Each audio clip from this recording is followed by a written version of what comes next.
The hall was lit by imposing chandeliers and filled with tables covered in crisp white tablecloths, elegant flower arrangements, and crystal glasses that reflected the golden light. People chatted animatedly, exchanging formal greetings and calculated smiles, while waiters circulated discreetly, offering glasses of sparkling wine and small canapes. The orchestra played a soft melody in the background, creating an atmosphere of prestige and celebration. I walked through the space with a mixture of nervousness and pride. After all, that night represented the culmination of months of intense work. Every detail of the project I had led raced through my mind, and I couldn't wait for the official recognition to arrive. At that moment, I had no idea that what was about to happen would completely transform the meaning of that evening. As I sat at the table reserved for our team, I felt that warm anticipation that precedes an important moment. I had mentally prepared every word I would say if I had the opportunity to speak, and I imagined the warm applause after the announcement of our project. I looked at the stage and already visualized the moment when my name would be mentioned as the person responsible for the work. After all, it was the result of months of effort, late nights, and creative solutions to seemingly insoluble problems. My colleagues commented on how exciting the presentation would be, and even my boss had days earlier quietly praised the project's impact. I was ready for the recognition, believing that that night would mark the beginning of a new phase in my career. Little did I know that in the following minutes, everything would change unexpectedly. When the master of ceremonies announced that our project had been chosen to receive the award, my heart raced. I was already preparing to stand, straighten my jacket, and walk to the stage when, to my surprise, I saw my boss stand first. He walked with firm steps, greeting a few people along the way, and took the stage as if he were the protagonist of this achievement. At first, I thought it was just a brief introduction, perhaps a thank you before calling me. But as he positioned himself in front of the microphone, I realized something was out of the ordinary. His expression was confident, almost rehearsed, as if he were ready to take center stage. A strange feeling began to grow in my stomach, a silent warning that this would be no ordinary night. He calmly adjusted the microphone, looked at the audience, and began speaking with a confidence that immediately captured everyone's attention. "This project was a real challenge," he said, pausing to receive the first round of applause. The next words began to sound like a personal narrative, as if every obstacle, every solution, and every achievement had come directly from him.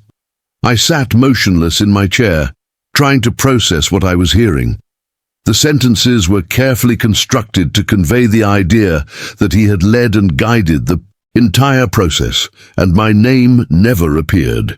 Each time he mentioned my work or my strategy, a mixture of disbelief and indignation welled up within me.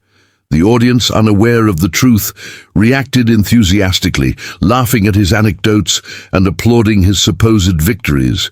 It was like watching someone rewrite my own history before my eyes. At first, I still harbored hope that at some point he would mention my contribution. Perhaps he was just laying the groundwork for me to be called on stage, I thought. But then came the first sentences that shattered any illusions. When I thought of the solution to this problem, or my main idea was, each cut like an invisible blade. He described meetings he had never attended, decisions he had never made, as if they were his own. It was like watching a movie where the protagonist has my face, but the voice belongs to someone else. Some co-workers shot me quick glances, eyebrows raised as if to confirm if I was perceiving the same thing. They were. The unease in the air began to become palpable, but most remained mesmerized by the confidence with which he told this distorted version of the story. Inside me something began to shift. The initial pride slowly transformed into a quiet determination. With each sentence, my chest felt heavier. It was as if the air in the room grew thick, making it difficult to breathe. I felt heat rise to my face, not from shame, but from pent-up anger. Inside, my mind screamed, "That's not true. This is my job." But outwardly, I maintained my posture, motionless, so as not to attract attention prematurely. My hands, hidden under the table, clenched into fists, and I forced myself to relax them so as not to reveal what was happening. At the same time, a whirlwind of thoughts formed. What if I don't get a chance to speak? What if everyone believes him? But along with the fear, a certainty also grew. If the opportunity arose, I would not remain silent. I knew that this moment could define not only my reputation, but the entire perception people had of my work, and I was determined to reverse that. As he spoke, I began to notice that not everyone in the audience was completely convinced. Some people, especially those who had worked closely with me on the project, exchanged quick glances, frowning in surprise. Others whispered quietly, as if trying to confirm with each other what had really happened. One teammate looked directly at me with a "this isn't right" expression and shook her head in disapproval. Still, most seemed absorbed by his confident speech, reacting with laughter and applause at strategic moments, unaware that they were witnessing a distorted version of events. Each divided reaction reinforced within me that something powerful was about to happen. The truth, when revealed, would have even more impact, precisely because so many were believing the lie at that moment. With each word, the mix of emotions within me grew more intense. I oscillated between indignation at seeing my effort being stolen and a strange strategic calm, as if my body understood it needed to conserve energy for the right moment. The sound of his voice seemed to echo from afar, and I observed every gesture, every calculated smile, as if I was sizing up an opponent before a decisive move. With each applause from the audience, I felt a pang in my stomach, but at the same time, a silent strength grew within me. I no longer thought only of defending myself. I thought of how to transform that moment into an epic comeback. His shame, when the truth came out, would be far greater precisely because he was so comfortable now. It was like holding a bow ready to fire. I knew the moment was coming. When the MC took the microphone again to acknowledge my boss's speech, I was prepared for the night to end there, with his version echoing through the room. But then I heard the words that changed everything. And now, let's also hear a few words from the person directly responsible for the project. My heart raced instantly. A few eyes turned to me, and I felt a mix of anticipation and curiosity hang in the air. I saw my boss force a smile, the kind that tries to hide discomfort and take 2 steps to the side, making room for me to take the stage. The walk there seemed to happen in slow motion. Each step carried not only my weight, but also the weight of the truth I was about to reveal. I knew I had only seconds to decide the tone of my speech, and that, if I used the right words, I could completely change the narrative of the night. I rose from my chair, feeling all eyes on me. The sound of my own heartbeat seemed to blend with the murmur of the audience. As I walked, I caught a glimpse of my boss trying to maintain his composure, but there was a noticeable tension in his face, a slight tightening of his lips, a gaze avoiding mine. The warm stage light drew closer, and each step reinforced the feeling that I was coming not just to speak, but to claim what was rightfully mine. I climbed the steps firmly, gripping the microphone with the calm of someone who knows they hold the final ace up their sleeve. I glanced quickly at the audience, then back at him, and in that instant I realized it was no longer about the awkwardness I'd felt. It was about turning that moment into a turning point. I took a deep breath, let the silence stretch for a few seconds, and with a half smile I began. First of all, I want to thank you for all of us being here celebrating this project. which has been quite a challenge. I paused strategically, letting the sentence hang in the air.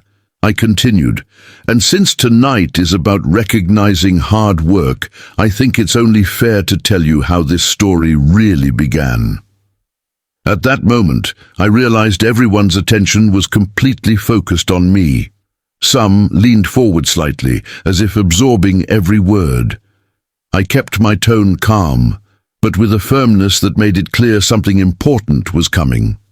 I felt the room grow quieter, as if even the background music had faded, and it was in this mood that I prepared to reveal the truth.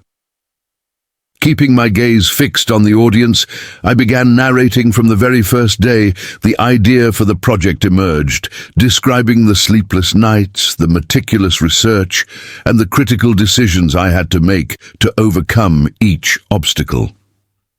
I mentioned specific moments, with details that only someone who had actually experienced them could relate. Little by little, the story took shape, and the truth unfolded before everyone's eyes, indisputably. There were no direct accusations, but each sentence made it clear that the work was mine, without any room for doubt. I made a point of naming people on the team who helped me, further strengthening the credibility of what I was saying. With each paragraph, I noticed expressions of surprise spreading across the audience, and in the corner of my eye, I noticed my boss shifting posture, moving his hands, as if searching for something to hold on to. I, on the other hand, felt my voice grow firmer with each word. It was as if the weight of the initial humiliation was transformed into fuel for my courage. As soon as I finished telling my side of the story, a murmur ran through the room. Some people exchanged long glances, like someone finally connecting the pieces of a puzzle. I saw colleagues smiling discreetly, almost as a gesture of silent support, while others seemed incredulous at the revelation. The applause started timidly, coming from a few tables, but soon gained momentum, growing until it filled the entire space. It was a different sound, not just of courtesy, but of genuine recognition. Amidst the applause, I noticed looks of respect coming from people who previously barely knew my name. For a brief moment, I let that moment wash over me. It wasn't just about proving something to them, but about proving to myself that in the face of injustice, I had the courage to stand up and speak out. As the applause rang out, I risked a glance at my boss. The smile he'd sported earlier in the evening had completely disappeared.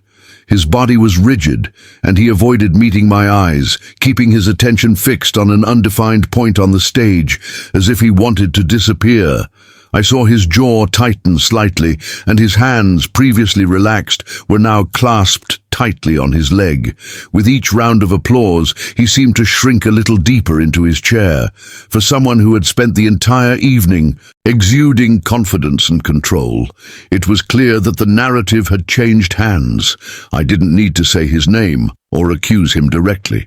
The truth itself, stated clearly and precisely, had already done all the work. He knew it, and, more importantly, so did everyone in the room.